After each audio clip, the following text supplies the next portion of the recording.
गए हैं और कोर्ट ने उनको फौरनी तौर पर मदद दी है। लेकिन ये मदद, क्योंकि जो अपील करेंगे उस अपील पर सुनवाई क्या होती है, उसका फैसला क्या आता है, तो ये सारी चीजें हैं। और इन्हीं सब चीजों को लेकर आजम खान के जो पत्नी है तंजीन फातिमा जी, नगर विधायक, उनके वकील अब कितनी तैयारी करते हैं, कौन कौन सी सारी चीजों को लगाकर कोर्ट में दलीलें देते हैं, और वो दलीलें उनकी कितनी कारगर साबित होती हैं उनके लिए, क्योंकि इस वक्त उन पर एक मुसीबतों का पहाड़ टूटा हुआ है। उत्तर प्रदेश में सत्ता परिवर्तन के बाद से, चाहे उनकी बहन हो आजम खान साहब की, चाहे उनके बेटे हो, चाहे उनकी पत्नी हो, चाहे उनके सगे संबंधी हो, चाहे उनके रिटायर्ड पुलिस ऑफिसर हो, जैसे जैसे आरोप लगते गए वैसे वैसे उनकी गिरफ्तारियां होती गई, जेल जाते रहे। लेकिन अब कोर्ट में मामले हैं, अब कोर्ट तय करेगा कि उनकी जो परेशानियां हैं उन परेशानियों पर कोई लगाम लगने वाली है, या फिर आरोपों में अगर दम है, साक्ष्य है, सबूत है, तो फिर उनकी मुसीबत ये बढ़ने वाली है। जी बिल्कुल, बहुत बहुत शुक्रिया ओमपाल सिंह, तमाम जानकारी के लिए लगातार नजर बनाए रखिएगा, तमाम अपडेट्स हम आपसे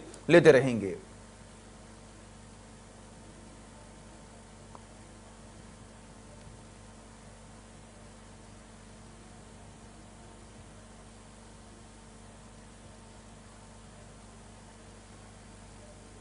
तो लगातार तस्वीरें जो है वो हम आपको दिखा रहे हैं कि कहीं ना कहीं तंजीन फातिमा को एक बड़ी राहत जो यहाँ पर मिलती हुई दिखाई दे रही है।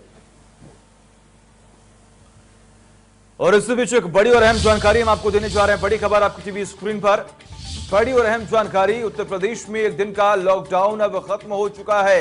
ये बड़ी और अहम जानकारी हम आपको दे रहे हैं। अब प्रदेश में रविवार को भी नहीं होगा लॉकडाउन। सीएम योगी ने दिया लॉकडाउन खत्म करने के आदेश। ये बड़ी और अहम जानकारी आपकी टीवी स्क्रीन पर। आर्थिक गतिविधियों को बढ़ावा देने के लिए यह आदेश जारी किया गया है।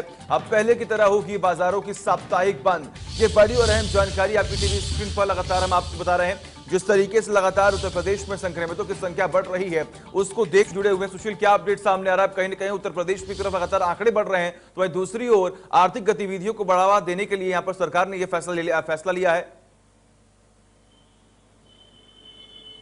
जी बिल्कुल सचिन, सही कहा आपने, क्योंकि तकरीबन 5 महीने से ऊपर का वक्त हो गया है और ऐसे में सरकार ने तमाम प्रयास किए, फिर चाहे साप्ताहिक के 2 दिन लॉकडाउन की बात कर ले या फिर 1 दिन की बात करें, या फिर अब उसको भी हटा दिया गया।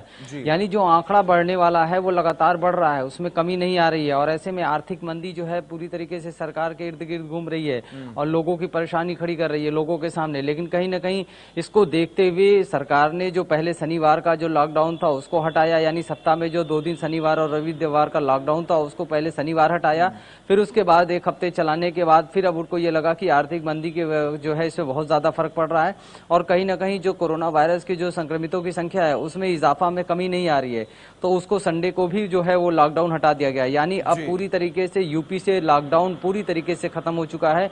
और जैसे जो है पूर्वाह्न से समय में जो जैसे दुकानें खुलती थी, शनिवार को एक एरिया में, रविवार को दूसरे एरिया में, इस तरह से अलग अलग जो है दुकानें खुलती थी, उस हिसाब से अब फिर से दुकानें खुलेंगी। यानी पूरी तरीके से जो लॉकडाउन का जो ग्रहण था वो पूरी तरीके से खत्म हो चुका है। और निश्चित रूप से जो तमाम जो तबका था, फिर चाहे वो छोटा जो ठेला खुमचा वाला था या फिर बड़े व्यापारी थे, तमाम ऐसे ऐसे लोग थे जिनको कहीं ना कहीं 2 दिनों के हफ्तों के बंदी से परेशानी हो रही थी, जिसको देखते हुए, आर्थिक मंदी को देखते हुए सीएम योगी आदित्यनाथ जब गोरखपुर 2 दिवसीय दौरे पे आए थे, 3 दिवसीय दौरे पे आए थे और लगातार अन्य जिलों का भी वो भ्रमण कर रहे थे, उस दौरान उन्होंने ये देखा कि कहीं ना कहीं जो शनिवार और रविवार की जो बंदी है उससे कहीं ना कहीं कोरोना वायरस के जो आंकड़े हैं उस पर कोई बहुत फर्क पड़ता नजर नहीं आ रहा है। दूसरे आर्थिक मंदी, तो इसको देखते हुए पूरी तरीके से यूपी में लॉकडाउन को हटा दिया गया है। बिल्कुल सुशील, ऐसे में अगर हम बात करें तो आर्थिक गतिविधियों को बढ़ाने के लिए कार्य तो सरकार यहां पर कर रही है, लेकिन दूसरी अगर हम बात करें तो लगातार जो संक्रमितों की संख्या उसमें इजाफा हो रहा है। हालांकि सीएम योगी जमीनी स्तर पर कार्य कर रहे हैं, तमाम आइसोलेशन वार्ड्स बनवाए जा रहे हैं, बेड की संख्या को बढ़ावा दिया जा रहा है, लेकिन उसके बावजूद भी कहीं ना कहीं कोई लापरवाही जरूर बढ़ती जा रही है, जिसकी वजह से ये आंकड़े आसमान को छू रहे हैं।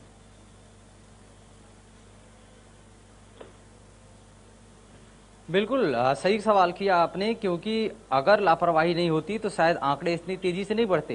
भले ही सीएम योगी आदित्यनाथ दौरे कर रहे हैं, बैठक कर रहे हैं और तमाम बेड बनवा रहे थे, अस्पतालों का जो है लोकार्पण कर रहे हैं, लेकिन सवाल ये उठता है कि उन बेडों को बढ़ाने से लोकार्पण करने से कहीं न कहीं इस बीमारी को रोक नहीं लगाया जा सकता है। जी। ये रोक तब लगेगा जब सीएम के आदेशों का सख्त पालन किया जाएगा प्रशासन के द्वारा। यानी जो सोशल डिस्टेंस का जो दायरा है उसको मेंटेन रखना होगा, मास्क लगाना होगा, सैनिटाइजर से हाथ सैनिटाइज करना होगा। इन 3 चीजों का अगर ध्यान रखा जाए और 2 गज की दूरी बहुत जरूरी, जो देश के प्रधानमंत्री ने नारा दिया था, इस चीज को ध्यान में रखा जाएगा, तब जाकर के इन आंकड़ों में कमी आएगी और हम जो है इस बीमारी से बच सकते हैं। लेकिन आप गोरखपुर की या आसपास की किसी भी जिले की अगर बात कर ले, प्रदेश के किसी जिले की बात कर ले, तो दुकानों पे तकरीबन 20-25 लोग एक साथ खड़े रह रहे हैं।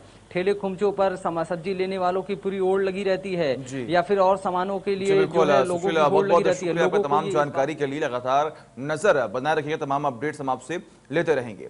ऐसे में उत्तर प्रदेश में अनलॉक 4 के तहत पहले 2 दिन के वीकेंड लॉकडाउन को खत्म किया गया। इसके बाद मंगलवार को सूबे की योगी सरकार ने रविवार की साप्ताहिक बंदी की व्यवस्था को भी समाप्त कर दिया। अब पहले की तरह प्रदेश में साप्ताहिक बंदी होगी। मुख्यमंत्री योगी ने कोरोना संक्रमण के प्रति लोगों को जागरूक करने के साथ ही साथ आर्थिक गतिविधियों को तेजी से बढ़ाने के निर्देश भी दिए। इसी के तहत हर रविवार को बाजारों की प्रदेश व्यापी साप्ताहिक बंदी के स्थान पर अब बाजारों की साप्ताहिक बंदी पहले तय व्यवस्था के मुताबिक होने वाली है।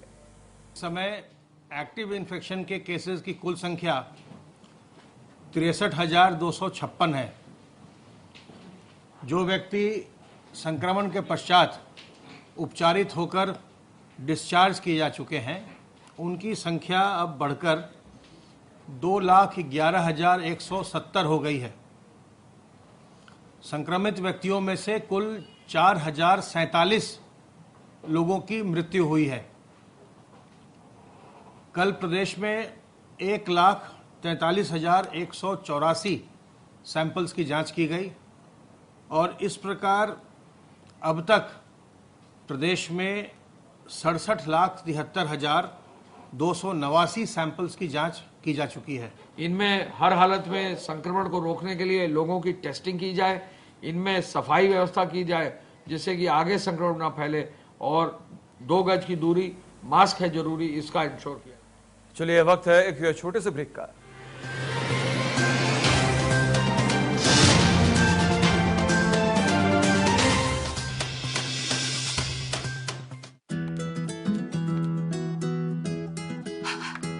बदबू का खौफ कभी नहीं, क्योंकि अब आया है महकती ताजगी भरा वीको का सौंफ, वीको वज्रदंती, अब सौंफ फ्लेवर में। Roop Mantra ayurvedic face cream and face wash. इसकी आयुर्वेदिक देखभाल आपको दे pimples, wrinkles, blackheads, dull skin और डेड स्किन जैसी हर प्रॉब्लम से रिलीफ।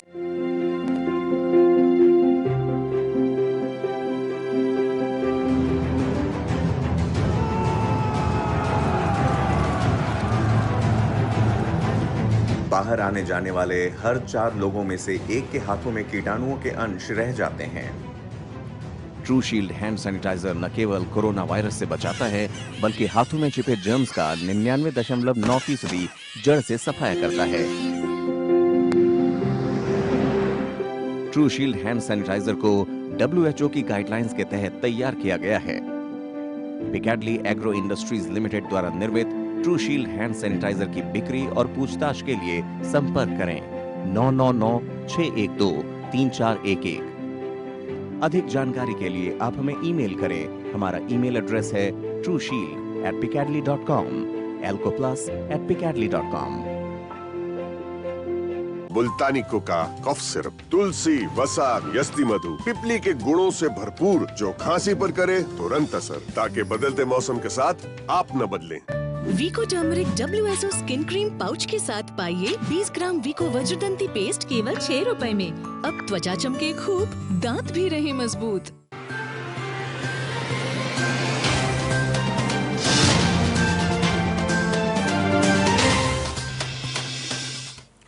ब्रेक के बाद स्वागत है आप सभी का। जिलाधिकारी ओम प्रकाश वार ने शामली लाइन स्थित BRC का निरीक्षण किया। निरीक्षण के दौरान उन्होंने यहां से वितरित की जाने वाली पुस्तकों की कक्षावार जानकारी ली। जानकारी लेते हुए वितरित पुस्तकों की यहां पर डॉक्यूमेंटेशन के साथ साथ बच्चों के अभिभावकों से लक्ष्य साक्ष्य के रूप में हस्ताक्षर भी कराने के निर्देश भी दिए गए। बच्चों को सारी पुस्तकें दिए न जाने की शिकायत पर नाराजगी व्यक्त करते हुए सारी पुस्तकें उपलब्ध कराने को कहा। विद्यालय में बच्चों की संख्या के बाबत जानकारी लेने पर बताया गया कि 59 बच्चों का नामांकन किया गया। कक्षा 1 में केवल 8 बच्चों का नामांकन है, जिस पर जिलाधिकारी ने असंतोष व्यक्त किया, क्योंकि मानक की बात करें तो एक टीचर पर कम से कम 40 बच्चे होने चाहिए। ऐसे में 3 टीचर और एक शिक्षा मित्र होने के बाद मात्र 59 बच्चे, जो काफी खराब स्थिति को बयां कर रही हैं। जिलाधिकारी ने तत्काल इन सभी टीचरों को छात्र की संख्या बढ़ाने के लिए गांव में जाकर बच्चों को स्कूल तक लाने के निर्देश दिए हैं।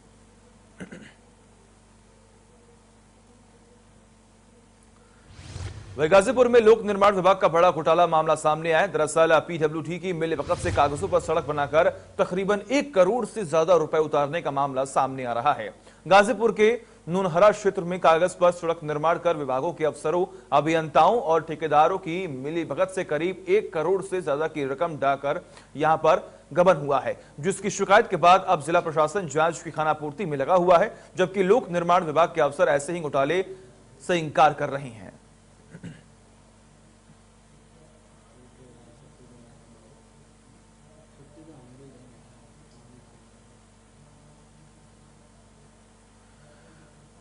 ग्रेटर नोएडा में कार सवार दबंगों का आतंक। दबंगों ने गार्ड को किया कुचलने का प्रयास। जी हां, कार सवार लोगों ने सुरक्षा गार्ड के साथ यहां पर मारपीट की। बैरियर तोड़ सोसाइटी के अंदर घुसाई गाड़ी और मारपीट की घटना कैमरे में हुई कैद। ग्रेटर नोएडा के सूरजपुर थाना क्षेत्र का मामला सामने आ रहा है। तस्वीरें हम आपको दिखा रहे हैं, जहां पर ग्रेटर नोएडा में दबंगों की दबंगई का यहां पर मामला सामने आ रहा है। तस्वीरें हम आपको दिखाएंगे, क्योंकि पूरा मामला जो है वो कैमरे में कैद हो चुका है। और आप देखिए किस तरीके से दो शख्स जो है वो सोसाइटी में घुसते हैं और लगातार गार्ड से मारपीट करने लगते हैं। ये बड़ी और अहम जानकारी हम आपको दे रहे हैं। कार सवार लोगों ने सुरक्षा गार्ड के साथ यहां पर जमकर मारपीट की और फिर वहां से भागने में सफल हो गए। बैरियर तोड़ सोसाइटी के अंदर घुसाई थी गाड़ी। वही बस्ती में शौचालय निर्माण में घोटाला सामने आया है। दरअसल जिले में सरकार की तरफ से शौचालय निर्माण के लिए करोड़ों रुपए खर्च किए गए, लेकिन शौचालय का निर्माण न के बराबर हो सका। लाभार्थियों ने लगभग 20 करोड़ मौज मस्ती के नाम पर खर्च कर दिए। सरकार ने अब तक जिले में 4 अरब से अधिक की धनराशि खर्च की है। बावजूद सरकार की मंशा पूरी नहीं हुई। हालत यह कि शौचालय की रकम को लोग मौज मस्ती में खर्च कर रहे हैं। इस तरह के लगभग 17,000 लाभार्थियों ने ऐसे मिले हैं जिन्होंने धन को निजी कार्य में लगाकर उसका दुरुपयोग कर लिया। धन के दुरुपयोग लॉकडाउन के दौरान किए जाने का सच सामने आया और इस बीच में शौचालय निर्माण की बहुत दूर की बात है, धन की वापसी के लाले पड़ गए हैं।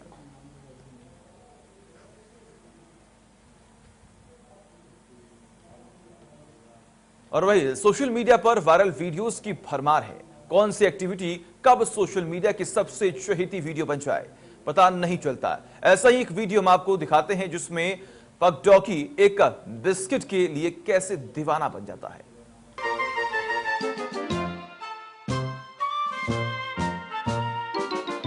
आपने यूं तो कई तरह के डॉगीज की मस्ती और शरारत देखी होगी, लेकिन अब हम आपको दिखाते हैं एक डॉगी की जबरदस्त मस्ती। दरअसल जब आपको और हमको भूख लगती है तो इधर उधर खाना ढूंढते हैं और जब खाना सामने दिख जाए तो उस पर टूट पड़ते हैं, है ना? ऐसा ही हुआ पग के साथ, जिसका नाम है डस्टर। दरअसल डस्टर को भूख जोरों पर लगी थी, तभी उसकी नजर टेबल पर रखे बिस्किट पर पड़ गई। फिर क्या था, बिस्किट खाने की जिद डस्टर करने लगा। पहले टेबल पर चढ़ने की कोशिश की और जब नाकाम हुआ तो मालिक से बिस्किट देने की जिद करने लगा।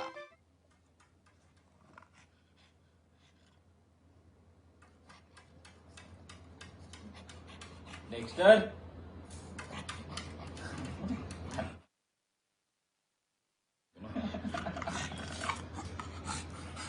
लेकिन मालिक भी मस्ती के मूड में थे, तो डस्टर की रिक्वेस्ट करने के बाद भी उसको बिस्किट नहीं दिए। फिर देखिए डस्टर बाबू कैसे रूठ गए और जमीन पर बैठ गए।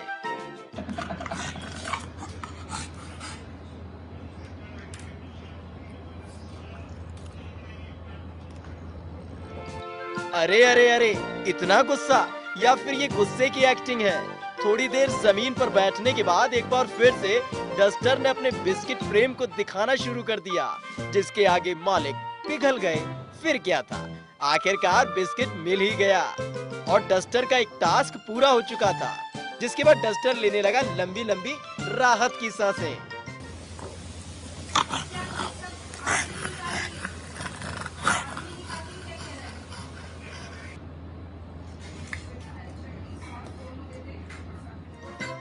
तो देखा आपने डस्टर का बिस्किट प्रेम। इतना प्यार तो तारा सिंह भी शकीना से नहीं करता होगा जितना डस्टर को बिस्किट से। और तो और बिस्किट खत्म, पैसा हजम और चल दिए डस्टर बाबू हाथ झाड़कर। Bureau report, India news. और इसी के साथ फिलहाल खबरों में बस इतना ही। देखते रहिए इंडिया न्यूज।